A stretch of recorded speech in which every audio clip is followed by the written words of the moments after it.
വചനം വചനം ത്രിയേക ദൈവമാം വചനം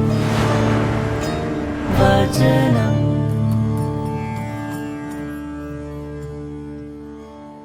ക്രിസ്തുവിൽ എത്രയും സ്നേഹം നിറഞ്ഞവരെ, പാക്സ് കമ്മ്യൂണിക്കേഷൻസിൻ്റെ ത്രസ് കാന്തോസ് ധ്യാന വിചിന്തനങ്ങളിലേക്ക് നിങ്ങളെ സ്വാഗതം ചെയ്യുന്നു. പെസഹ കാലത്തിൻ്റെ 4-ാം ഞായറിലേക്കാണ് നമ്മൾ കടന്നു ചെല്ലുക. സുവിശേഷം എന്ന വാക്ക് പറയുന്നത് പോലെ ഏറ്റവും വലിയ സദ്വാർത്ത നമുക്ക് നൽകിക്കൊണ്ടാണ് യേശു ക്രിസ്തു ഇന്ന് സുവിശേഷത്തിലൂടെ നമ്മോട് സംസാരിക്കുക.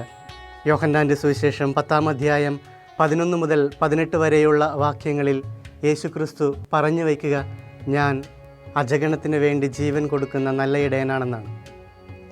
അതിൽ നിന്ന് ഉരുത്തിരിഞ്ഞു വരുന്ന 3 തലങ്ങളെക്കുറിച്ചാണ് ഇന്നത്തെ വചനവിചിന്തനത്തിൽ നിങ്ങളോട് ഞാൻ സംസാരിക്കാൻ ആഗ്രഹിക്കുക. ഇടയൻ എന്ന സങ്കല്പത്തെക്കുറിച്ച് പറയുമ്പോൾ മനസ്സിലേക്ക് ആദ്യം ഓടി വരുന്നത് എൻ്റെ കുടുംബത്തിൽ നടന്ന ഒരു സംഭവത്തെക്കുറിച്ചാണ്. കുറേ നാളുകൾക്ക് മുമ്പ് ഞാൻ കുഞ്ഞായിരിക്കുമ്പോൾ ഒരു മുട്ടാടിനെ വിൽക്കുവാനുള്ള പരിശ്രമങ്ങളിൽ നിന്നാണ് ഈ സംഭവം ഉടലെടുത്ത് വരിക. ഞങ്ങളെല്ലാവരും സാമ്പത്തികമായ കുറച്ച് ബുദ്ധിമുട്ടുകളിൽ നിൽക്കുന്ന സമയത്താണ് ഈ മുട്ടാടിനെ വിൽക്കാം എന്നുള്ള ഒരു തീരുമാനത്തിലേക്ക് എത്തുക. അപ്പൻ വളരെയധികം മൃഗങ്ങളെ സ്നേഹിച്ചിരുന്നത് കൊണ്ട് അതിനെ അറവുകാർക്ക് കൊടുക്കാനായിട്ട് അപ്പൻ ആഗ്രഹിച്ചില്ല. പകരം വളർത്തുവാൻ ആഗ്രഹമുള്ളവർക്ക് വിൽക്കാനാണ് ആഗ്രഹിച്ചത്. വാങ്ങിക്കാനുള്ള ആൾ വന്നപ്പോൾ ആടിനെ അഴിച്ചു കൊടുക്കാൻ ഞങ്ങൾ മക്കൾ ഓരോരുത്തരായി ആടിൻ്റെ അടുത്തേക്ക് ചെല്ലുന്നുണ്ട്. പക്ഷേ ആട് ഞങ്ങളെ അടുത്തേക്ക് വരാൻ അനുവദിക്കുന്നില്ല. അതിനെന്തോ മനസ്സിലായതുപോലെ ഞങ്ങൾ ആടിനെ വിൽക്കാൻ പോവുകയാണ് എന്നുള്ള ഒരു ധാരണയുള്ളതുപോലെ ഞങ്ങളെ ആക്രമിക്കാനായിട്ടാണ് ഈ ആട് കടന്നു വരുന്നത്. 3 മക്കളെയും ഉപദ്രവിക്കുവാനുള്ള ഒരു പരിശ്രമം ആടിൻ്റെ ഭാഗത്തു നിന്നുണ്ടായതുകൊണ്ട് അപ്പൻ നേരിട്ട് കളത്തിലേക്ക് ഇറങ്ങി. അപ്പനെ കണ്ടതും അതുവരെ ആക്രമണ സ്വഭാവം കാണിച്ച ആട് പൂർണ്ണ ശാന്തമായി നിൽക്കുന്നതാണ് കണ്ടത്. തല താഴ്ത്തി അപ്പൻ്റെ ദേഹത്തേക്ക് ചാഞ്ഞ് ആട് നിൽക്കുന്നത് കണ്ടപ്പോൾ വലിയ ഒരു അതിശയമായിരുന്നു. അപ്പൻ ആടിൻ്റെ കെട്ടഴിച്ച് അതിനെ ഉടമസ്ഥന് കൊടുക്കാനായിട്ട്, വാങ്ങാൻ വന്നയാൾക്ക് കൊടുക്കാനായിട്ട് പരിശ്രമിച്ചപ്പോൾ വീണ്ടും ആട് ആക്രമണ സ്വഭാവം കാണിക്കാൻ തുടങ്ങി. അപ്പൻ അവസാനം ആടിനെ കെട്ടിയിരുന്ന കയർ പിടിച്ചുകൊണ്ട് മുൻപേ നടക്കുകയും ഓട്ടോയിൽ കയറുകയും അനുസരണയുള്ള കുഞ്ഞാടിനെ പോലെ ഈ മുട്ടാട് അപ്പനോടൊപ്പം ഓട്ടോയിൽ കയറുകയും ചെയ്തു. വാങ്ങുന്നയാളുടെ വീട്ടിൽ കൊണ്ടുചെന്ന് ആ തൊഴുത്തിൽ കെട്ടിയതിന് ശേഷം അതിന് കുറച്ച് ഇലയൊക്കെ പറിച്ചിട്ട് കൊടുത്തിട്ടാണ് അപ്പൻ തിരിച്ചു വന്നത്.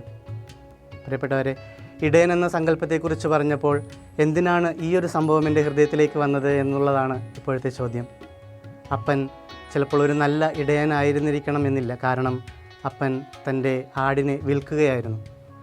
പക്ഷേ ആ ആട് നല്ല ഒരു ആടായിരുന്നു. വിശ്വസ്തതയുള്ള, അനുസരണയുള്ള, തൻ്റെ യജമാനനോട് സ്നേഹവും ആദരവുമുള്ള ഒരാടായിട്ടാണ് എനിക്ക് അതിനെ മനസ്സിലാക്കാൻ കഴിഞ്ഞത്. പ്രിയപ്പെട്ടവരെ, ഇന്നത്തെ വിചിന്തനത്തിലേക്ക് കടക്കുമ്പോൾ ഈ ഒരു അജഗണത്തിൻ്റെ സ്വഭാവം, നന്മയുള്ള അജഗണത്തിൻ്റെ സ്വഭാവത്തെക്കുറിച്ചാണ് ഞാൻ പറഞ്ഞു വരിക. യോഹന്നാൻ്റെ സുവിശേഷം 10-ാം അധ്യായം 11 മുതൽ 18 വരെയുള്ള വാക്യങ്ങളിൽ യേശു നല്ല ഇടയനായി സ്വയം ചിത്രീകരിക്കുമ്പോൾ ഈ അജഗണത്തിന് വേണ്ടി ജീവൻ ബലി കൊടുക്കാൻ വരെ യാതൊരുവിധ മടിയുമില്ലാത്ത യേശു ക്രിസ്തുവിനെയാണ് നാം കാണുക. ഈ 1-ാം ഘട്ടം വിജയകരമായി മുന്നോട്ട് കൊണ്ടുപോകാൻ സാധിച്ചു കഴിഞ്ഞാൽ അപ്പോസ്തല പ്രവർത്തനങ്ങൾ 4-ാം അധ്യായം 8 മുതൽ 12 വരെയുള്ള തിരുവചനങ്ങളിൽ വിവരിച്ചിരിക്കുന്ന 2-ാം ഘട്ടത്തിലേക്ക് നമുക്ക് കടക്കാൻ സാധിക്കും. ഇവിടെ പത്രോസ് അപ്പോസ്തലൻ ധൈര്യപൂർവ്വം യേശുവിന് സാക്ഷിയായി തീരുന്ന ഒരു വിവരണമാണ്. പത്രോസ് അപ്പോസ്തലൻ്റെ വാക്കുകളിൽ യേശുവിന് വേണ്ടി ജ്വലിക്കുന്ന ഒരു ഹൃദയം നമുക്ക് കാണാൻ സാധിക്കും. തൻ്റെ ഇടയനായ, ജീവൻ തനിക്ക് വേണ്ടി ബലി കഴിച്ച തൻ്റെ ഇടയനായ യേശു ക്രിസ്തുവിൻ്റെ വിശ്വസ്തനായ ആടായിട്ട് പത്രോസ് അപ്പോസ്തലൻ മാറുകയാണ്.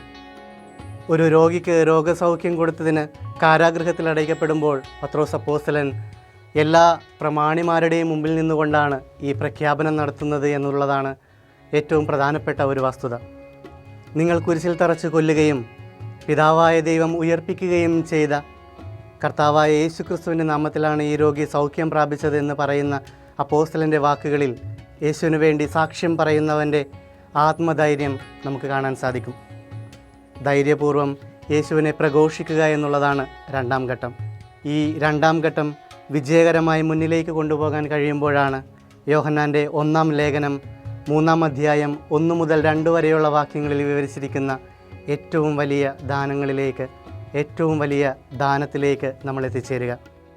ദൈവത്തിൻ്റെ മക്കളെന്ന് വിളിക്കപ്പെടാൻ യോഗ്യത ലഭിക്കുന്ന നമ്മൾ ആ യോഗ്യതയ്ക്കനുസരിച്ചുള്ള ജീവിതമാണോ നയിക്കുന്നത് എന്ന് ചിന്തിക്കുന്നിടത്താണ് 3-ാം ഘട്ടത്തിൻ്റെ ആരംഭം.